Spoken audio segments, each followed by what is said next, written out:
Hola.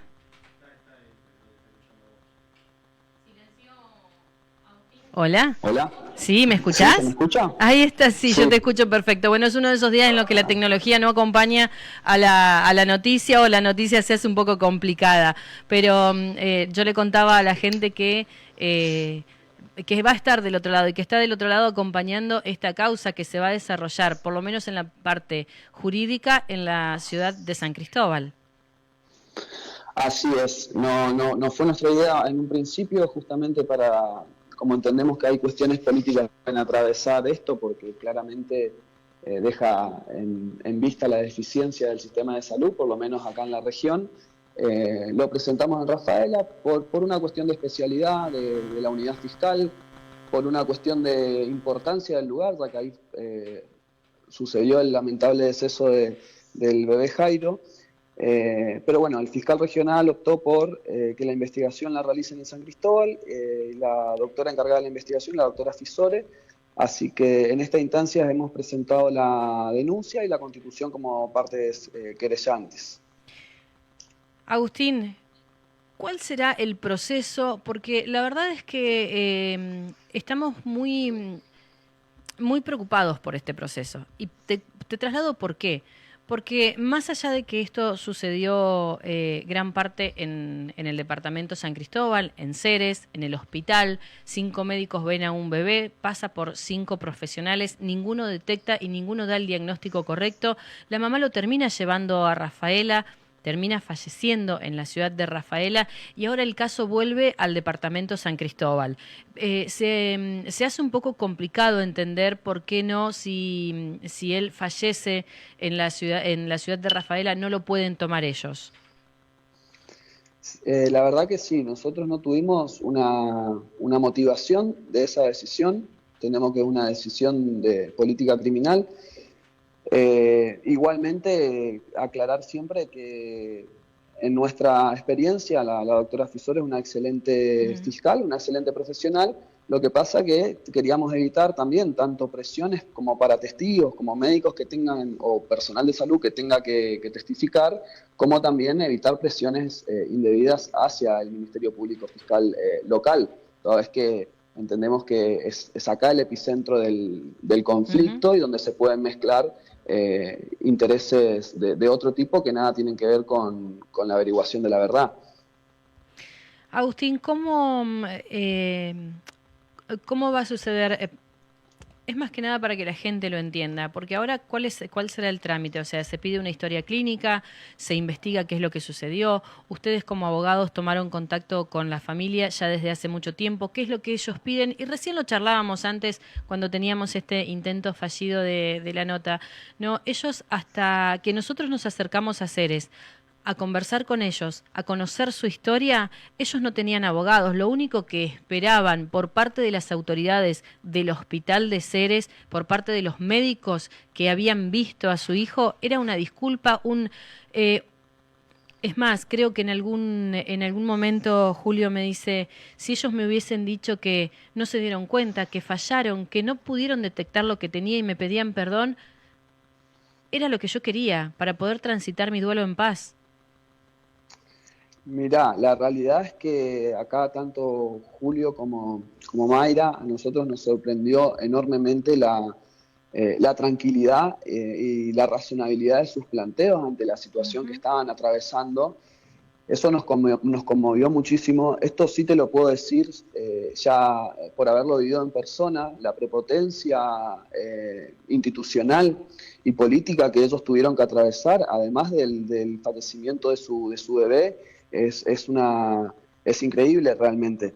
Prepotencia de todo tipo, incluso opiniones o posteos políticos en el sentido de culpabilizar a la madre por no haber vacunado a su hijo y recalcar entre líneas la importancia de la vacunación, como deslindando de responsabilidad médica a personal médico del Hospital Regional de Ceres. Entonces, bueno, lo único que pidieron ellos en todo momento es que se investigue, que se averigüe Ujú. la verdad, porque no puede pasar que se muera su bebé y que lo ignoren, que el hospital al día de hoy sigue funcionando con toda normalidad o anormalidad, como venía funcionando, Desde el Consejo no hay ningún tipo de respuesta, desde el Ministerio de Salud tampoco, se lavan completamente las manos y nosotros consideramos que lo que pasó acá es sumamente grave, es más grave que un error o una negligencia médica, y entendemos que así lo acreditan las historias clínicas. Agustín, ¿tenés conocimiento si los médicos siguen trabajando de manera normal? Están todos trabajando de manera normal, tanto médicos como directivos. No se ha tomado ningún tipo de medida, ni del Consejo Local, ni del Ministerio de Salud. Han tenido reuniones en las que fueron poco prósperas y poco se trató el grave problema de salud que se está viviendo en la zona. Entonces esto hasta el momento sigue como si nada hubiera pasado. Te diría que esperando a ver si el acompañamiento de la sociedad y la repercusión mediática, que es lo único que nos ayuda a que esto se mantenga vivo y se investigue, cese, ¿no es cierto? Se han presentado como querellantes, esa parte ya está en marcha. ¿Cuál será el proceso ahora? ¿Se espera la citación a los médicos? ¿Se espera una investigación? Por lo que conocemos o por lo que estuvimos viendo, ¿no se ha pedido autopsia? Ahora estamos en una etapa de investigación. Nosotros, constituidos como querellante, nuestra función es impulsar esa investigación, realizar el seguimiento o las quejas si entendemos que no se está investigando correctamente. Está en una etapa muy embrionaria de la investigación. Tuvimos contacto con la secretaria de la fiscal. Entiendo que la fiscal se reincorporaba estos días. Nuevamente a sus funciones, por eso no hemos podido tener contacto personal, sí lo tuvimos por teléfono. Nos adelantaron que sí que van a investigar, nos adelantaron algún criterio. Nosotros hemos acompañado las dos historias clínicas, tanto de Ceres como del Hospital Jaime Ferré de Rafaela. Hemos realizado algunas calificaciones jurídicas y algunas observaciones que consideramos oportunas y ahora estamos esperando eso. Van a hacer un análisis de la historia clínica. Tengo entendido que pidieron la transcripción a los hospitales de las historias clínicas para que comience a trabajar el médico judicial y empezar a preparar las entrevistas a los distintos médicos que intervinieron. Tuviste acceso, por lo que veo, a la historia clínica de Ceres de Jairo, ¿no? Sí, tuve acceso. Déjame... Sí. Sí. Sí, decime. Sí, no te escucho. No, te quería adelantar esto que me decías. Sí, es una historia clínica que evidentemente está incompleta. Por ejemplo, esto que salió en un primer momento de querer justificar en que Mayra no habría vacunado a su hijo es totalmente falso. Esto sí, lo quiero aclarar porque es una injuria directa. Esto pasó, por ejemplo, porque en la historia clínica de Ceres no estaba el calendario de vacunación completo al día como lo tenía Jairo, que la madre, afortunadamente muy ordenada y con todos las cuestiones médicas de su hijo organizadas, tiene el carnet de vacunación, por supuesto, completo. Ella lo mencionó incluso, perdón Agustín, ella mencionó incluso en la nota que tenía el carnet que tenía el calendario completo. Sí, tiene el calendario completo. Acá hay una cuestión que tampoco quitaba responsabilidad. A ver, si un chico no tiene vacuna, es mayor todavía el cuadro de riesgo, tiene mayor prioridad de atención, digamos, es incluso más grave. Pero bueno, aclarar eso porque son injurias que no van dirigidas tanto al caso, sino que son injurias que van dirigidas a desprestigiar a la madre en un claro contexto machista, como mala madre, como madre despreocupada o antivacuna, que para nada, en absoluto es el caso.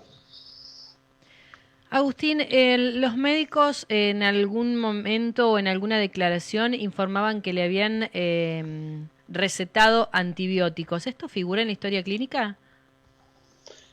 Esto figura, sí, en la historia clínica, en la última atención que tuvo, más que nada, que es la del día sábado, el mismo sábado que ingresa a Rafaela, día 14, si no me equivoco. Pero claramente no está la receta. Se menciona antibióticos de manera genérica, que esto claramente no pasó. Y acá es importante sí escuchar el testimonio de la madre, que al chico nunca le han brindado ningún tipo de atención médica. Vos decías esto de un error de diagnóstico. Acá ni siquiera podemos hablar de un error de diagnóstico, porque ni siquiera se diagnosticó al bebé. No hubo un diagnóstico. Acá la única atención que recibió, esto tiene que quedar claro, esto surge, yo no estoy hablando de opiniones personales, sino de la realidad de lo que pasó. Y constatable con las historias clínicas. El único tratamiento que él recibe en Ceres son tratamientos de tipo antifebril. Le recetaban dipirona, antifebriles, antitérmicos y lo enviaban a la casa. Esto sucedió en el transcurso prácticamente de una semana completa, en el que la madre asistió persistentemente al hospital, explicando los síntomas del hijo, que tenía dificultades respiratorias, que tenía una fiebre persistente. Y algo importante a tener en cuenta también es que Jairo nació en el hospital de Ceres. Sí. Su carnet de vacunación se lo dieron en el hospital de Ceres. Estuvo internado el año pasado con cuadros de bronquitis y de neumonía en el hospital de Ceres. Y era un chico que tenía menos de 2 años de edad, con una fiebre persistente durante una semana. Digamos, estos son todos indicios de urgencia médica que, según protocolos médicos de enfermedades respiratorias graves, pediátricas en niños, aplicables en la provincia de Santa Fe, que son muy sencillos y lo entendería cualquiera, demandaba una urgente internación, diagnóstico, internación y tratamiento, que es lo que no se hizo. Agustín, ¿qué pedirán usted? Primero preguntarte si tuviste contacto con alguna de las autoridades del hospital. No tuve ningún contacto ni comunicación. Bien. Y como segundo, bueno, ¿qué es lo que van a pedir ustedes? ¿Cuál será la pena que se pedirá en función a los hechos? Mira, nosotros entendemos que esto es un homicidio simple con dolo eventual. Esa fue y te lo anticipo porque la estrategia ya está clara desde un inicio, desde el primer testimonio de la madre.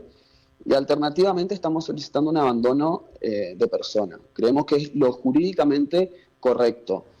Y te explico por qué, si me permitís un segundito. Sí, por favor, para que la gente lo entienda también qué significa esto. Bueno, porque acá no se trató de que eso desde el vamos está acreditado, digamos, de una negligencia o de un error en el diagnóstico o de una urgencia o operación compleja en el que el médico, pobre médico, hizo lo que pudo, o estaba en un hospital internado en el medio del monte y no tenía herramientas y hizo lo que pudo.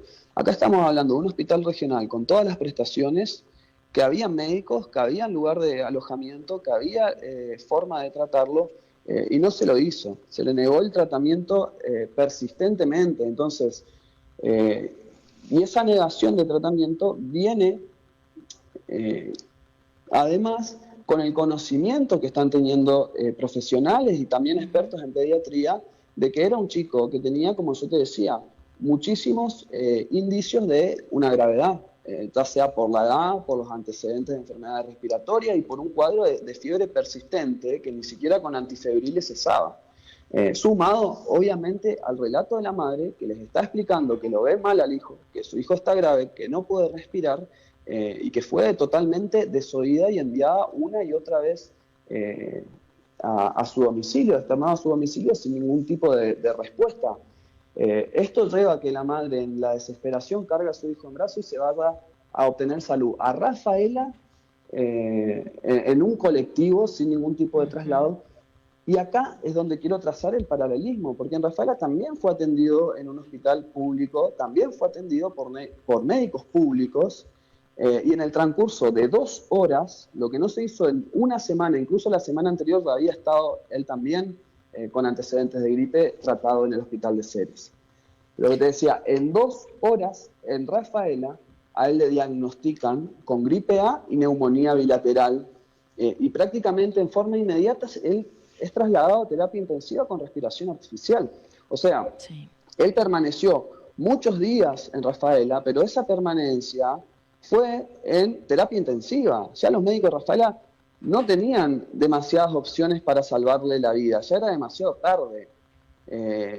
Y en contraposición también, la humanidad de los médicos que lo atendieron esa vez en Rafaela, de quedarse tanto médicos como enfermeros con la madre, de consolarla, de estar pendiente del hijo, de llorar con ella. Digamos, hay una diferencia un contraste enorme entre la atención recibida en Ceres y en Rafaela. Por eso es que nosotros entendemos que si se representaron el riesgo que estaba corriendo el menor, con todos estos antecedentes que tenía, con la placa que le hicieron, que te adelanto, la placa no era normal, como dijeron. Bueno, iba justamente por ese camino, iba a preguntarte, sobre todo para poder entender, porque acá lo cierto es que cualquier persona que está del otro lado dice, bueno, que no le hicieron placas, no le hicieron análisis, no le hicieron, y hay una placa en el medio que se hizo, y esa placa es a la que vos te referís ahora, que no estaba normal. No estaba normal, ni la placa, la placa y los análisis de sangre se lo solicita el médico que refieren la familia como médico de Sí. cabecera. En realidad, yo entiendo que no sería un médico de cabecera, sino el que más lo ha atendido durante su vida a Jairo. Él fue el único que en la atención que le dio se sorprendió de que no le hayan solicitado análisis de sangre y una radiografía de tórax, y fue el único que ordenó que se le hagan estos exámenes. Esos exámenes se hicieron. Y te adelanto que la radiografía no era normal y que el hemograma, o sea, el análisis de sangre, ya daba muestras claras de, que de una infección grave. Algunos indicadores, por ejemplo, vos sabés que en los análisis bioquímicos, incluso el bioquímico le pone al lado al médico para que tenga en cuenta los valores de referencia, o sea que tampoco se los tienen que saber de memoria. Bueno, esos valores, cuando el máximo era 15, Jairo tenía 65. Esta placa y estos análisis se hicieron ¿qué día, Agustín? Eso se hace, es la primera atención que tienes el martes 14, eso Sí. se hace el miércoles 15, si no me equivoco. El segundo día que la madre lo lleva a atenderse. Después, el jueves no regresa, porque como le habían dado antifebriles y inyectado dipirona, la fiebre no era tanta, pero vuelve a regresar inmediatamente el viernes. Y vuelve a regresar nuevamente el sábado, ya al no haber tenido ningún tipo de respuesta. Incluso yo dudo que se hayan mirado siquiera la historia clínica de este chico. Ya sin falta de respuesta se tuvo que ir a otro hospital para que lo atiendan. La verdad, inentendible que ya con las placas y que con los análisis, con algunos indicios, hayan seguido sin prestar, sin por lo menos indicar un antibiótico ese mismo día. Agustín, seguiremos el caso y lo seguiremos de cerca, porque la verdad es que si no le ponemos el pie encima a esto para ir marcándolo continuamente, por ahí se terminan perdiendo y nos olvidamos de que en el medio hay unos papás, en el medio hay una familia que está tratando de transitar el duelo, la pérdida de su hija de la mejor manera posible. Gracias por el rato, gracias por el contacto. Muchas gracias a vos, Mónica, y muchas gracias por tu trabajo periodístico, que nos ayuda mucho a visibilizar y a mantener informadas a las personas, a todos los ciudadanos que nos afecta esto, porque si esto no se soluciona y se intenta ocultar, como aparentemente está pasando, que nadie dice nada, nadie hace nada, nadie toma ninguna acción, estas fatalidades van a seguir sucediendo. No son casuales ni son un error. Esto es una falta de atención y una falta de organización consciente. Gracias. Muchas gracias. Bueno, así charlábamos con Agustín Rodríguez.